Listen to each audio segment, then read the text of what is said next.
Hi, this is Marwa, and today we will be making another video about functions. We will discuss functions operations. We will see how that we can add, subtract, multiply, or divide functions the exact same way we do with polynomials or even real numbers. So let's look at the group of examples we have here. Now, here we will discuss the rule first. We will say that for any type of function, you can add, subtract, multiply, or divide, and the addition of functions will be as follows. If I have two different functions, f of x and g of x, I can simply add them, and the symbol for addition will be f plus g of x. As we agreed before in function notation, you can name the function anything. When we say f of x and g of x, is just we are indicating that these are two different functions. So we can just add the function. So if you see this symbol f plus g of x, it means you're going to be adding the function f to the function g. If we have f minus g of x, it means function x minus function g. Take in consideration that subtraction is not commutative, so you have to start with f, like f of x first, minus g of x. This is the symbol for multiplication. F dot here means multiplication. F times g of x is f of x multiplied by g of x. And f over g of x, it means you're going to divide the function f of x by the function g of x, and take in consideration that g of x in the denominator can never be equal to 0. Why not? Because this will make the function undefined, as we said before. Now, when you combine functions together by any operation, like adding, subtracting, multiplying, or even by division, that will affect the domain of the function. We have discussed domains in a previous video. We discussed the different types of functions and their domains. Now, the domain of the resultant function, after you add or multiply or subtract, like the result, will be different somehow from the domain of the main functions. How? The domain of the sum, difference, product, or quotient functions consist of x values that are in the domain of both functions together. Does this mean that I include the domains of both functions, like the domains of f and the domains of g? No, it means I'm going to take what's in common between them. The common domain, okay? So the resultant domain is the part that is common between the domains of both f and g. And we will see that in the examples. The domain of the quotient function is after division, of course. The domain of the quotient function does not contain any x value for which g of x is equal to 0. As we said, if I divide f of x by g of x, whatever in the denominator should never be equal to 0, or else the resultant function will be undefined. Now let's discuss that in the examples we have. We will start now with the addition and subtraction, which are rather easy. We have here, let f of x equal 4x plus 7. This is a linear function, and its domain, as we know, is all real numbers, so we don't have a problem with this. And g of x is equal to radical x plus x. Take in consideration, this is a square root. Whatever under the square root, as we discussed before, should never be equal to should never be negative. Like whatever is under the square root has to be equal to or greater than 0. So it should never be negative. So that will limit the domain of g of x. G of x has to be all numbers that are greater than or equal to 0.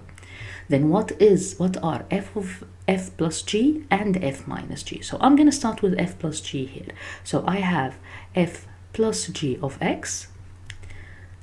That is actually going to be equal to f of x plus g of x, both functions together. Now f of x is 4x plus 7, so that's not a problem. And g of x is radical x plus x, as we agreed that this will constrain our domain. Now you will just combine like terms. I have 4x plus x, which is 5x. I have a radical x, and there is no other like term, so that's it, plus 7. This is the resultant function. This is the resultant function. What about its domain? Well, the domain of the resultant function, as we said, because g of x is limited to that all values of x are greater than or equal to 0, then that will limit the resultant function as well. It's going to be all real numbers that are greater than or equal to 0, or we can write it the same way we used to write it before. It is the values starting from 0 until infinity.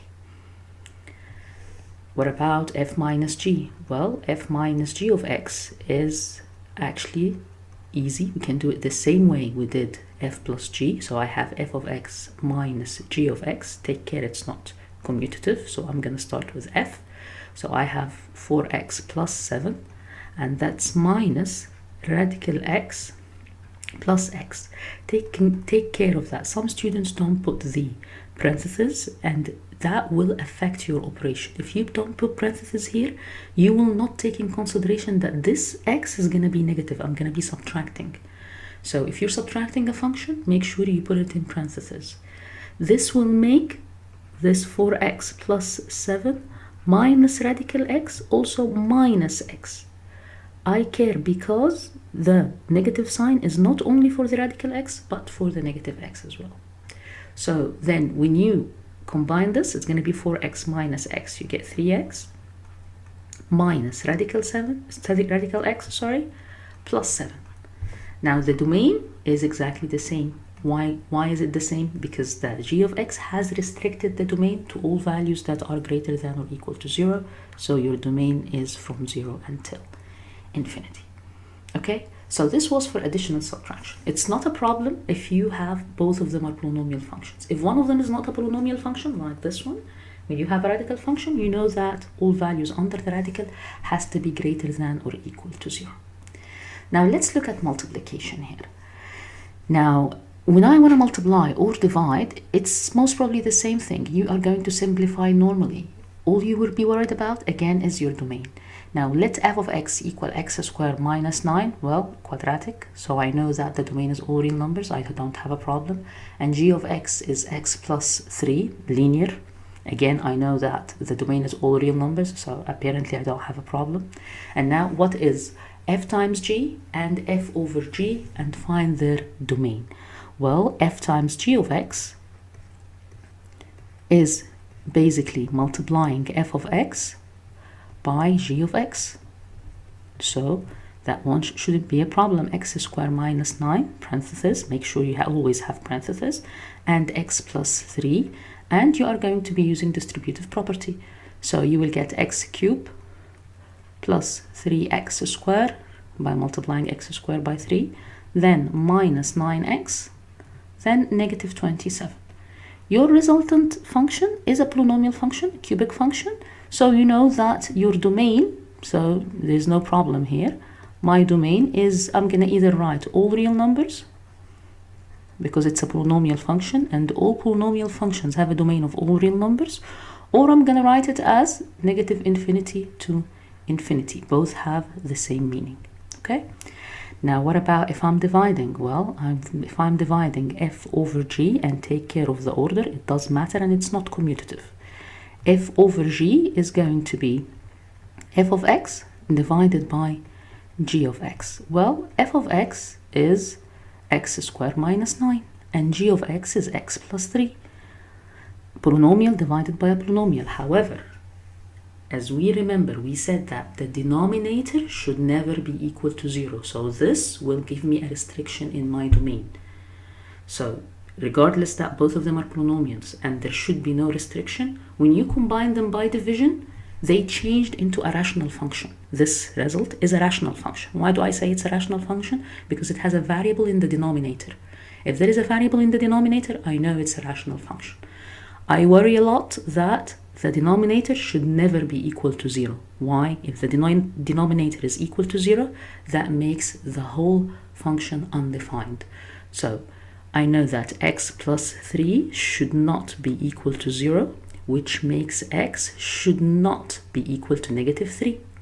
So that will help me finding the domain.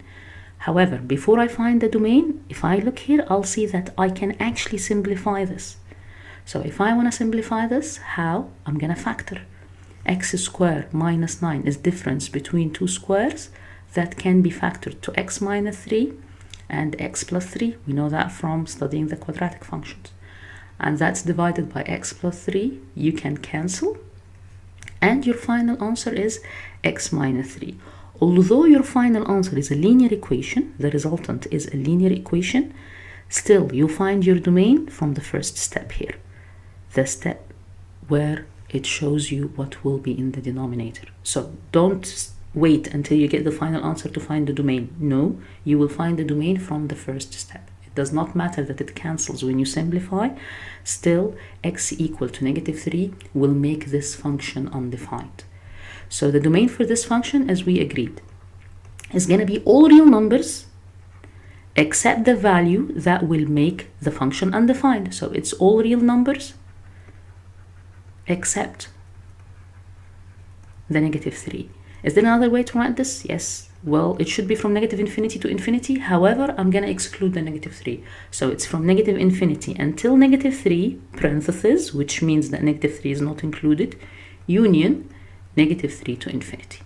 Okay? Now we have seen how we add, subtract, multiply, or divide the functions and perform functions operations. I just want to show you a little harder example of multiplication and division when you combine a quadratic function like this one, f of x equal x squared minus 4, with a radical function, g of x equal square root of x. Okay, now if I multiply, it should not be a problem. I'm going to multiply f of x by g of x same way I did before. So I'm going to have x squared minus 4 multiplied by radical x, which will give you x squared radical x minus 4 radical x. Why do I want to show you this? Because here the radical again has restricted your domain. It made the domain should be greater than or equal to 0. So the domain of the result of multiplying a quadratic by a square root function is still again x has to be greater than or equal to 0, or you're going to write it as 0 to infinity. So that should not be a problem. However, when we divide, things are going to get a little different. Now, in this case, I'm going to divide f of x by g of x. So you're going to have x squared minus 4 divided by radical x. Now, what happens here when you take radical x to the denominator? Now, this cannot be simplified any further. However, I know that the numerator has the domain of all real numbers. The denominator, I have here that x should be greater than or equal to 0. I already know that. However, x cannot be equal to 0 because it's the denominator. So I have two constraints here. I know that x should not be equal to 0 because that will make the denominator is undefined. And I also know that x has to be greater than or equal to 0. If you combine these together, you will find that the domain is all values that are greater than or equal to 0 except for 0. So instead of writing it this way, you're going to say that the domain is going to be all real numbers that are greater than 0. X has to be greater than 0. It cannot be equal. It could have been equal if the radical is not in the denominator. Okay, so here I'm combining two constraints. This is why I wanted to show you this. So when I say x is greater than 0, another way to write that domain is from 0 to infinity, and take care that here I used parentheses, not brackets. Brackets means 0 is part of the domain. Parentheses means 0 is not part of the domain. Okay? So it was important to show you what will happen if the radical is in the denominator. Usually you say greater than or equal to 0, but if it goes into the denominator, it's greater than 0 only. Okay? Now, we know that division is not commutative, so if I divide g by x, so I'm going to be dividing radical x by x squared minus 4, I know two things. Again, x is greater than or equal to 0. I already know that from here. And I also know that because the polynomial function is in the denominator should not be equal to 0. Now, how do I know what values will make this equal to 0? You need to factor. So here I have radical x, and here I have x minus 2. It's difference between two squares, and x plus 2. So my domain is going to be x is greater than or equal to 0 for the numerator, and x is all real numbers except what? Except x equal 2 and x equal negative 2. So when you combine these together, you will find that the values are as follows. We already said that negative numbers are not included, so you shouldn't worry much about x equal to -2. However, the domain is going to be values of x that are greater than or equal to 0 except that 2. Okay? Why didn't I write except -2? Well, -2 with all the rest of the negative numbers are not part of the domain anyway. Another way to write this would be, I've said we will start with 0, so I'm going to write here from 0 until what? We will stop at 2, parentheses, union 2 to infinity. So if I didn't have except that 2, I would have wrote from 0 to infinity. But because we can exclude the 2, because it will make the denominator equal to 0, which will make the whole function undefined, we are going to stop at 2, union 2 to infinity. We have parentheses to show that 2 is not part of your domain. Now, addition, subtraction, multiplication, and division can be done with functions the same way it can be done with polynomials.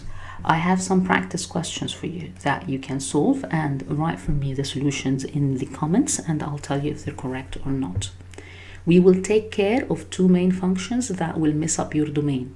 One of them is the square root function, because all values under the square root has to be greater than or equal to 0. That will change the domain of anything. We will also take in consideration what do we have in the denominator when you divide. Whatever we have in the denominator of the resultant function should not be equal to 0. So we will exclude these values that will make the denominator equal to 0 from the domain of the function.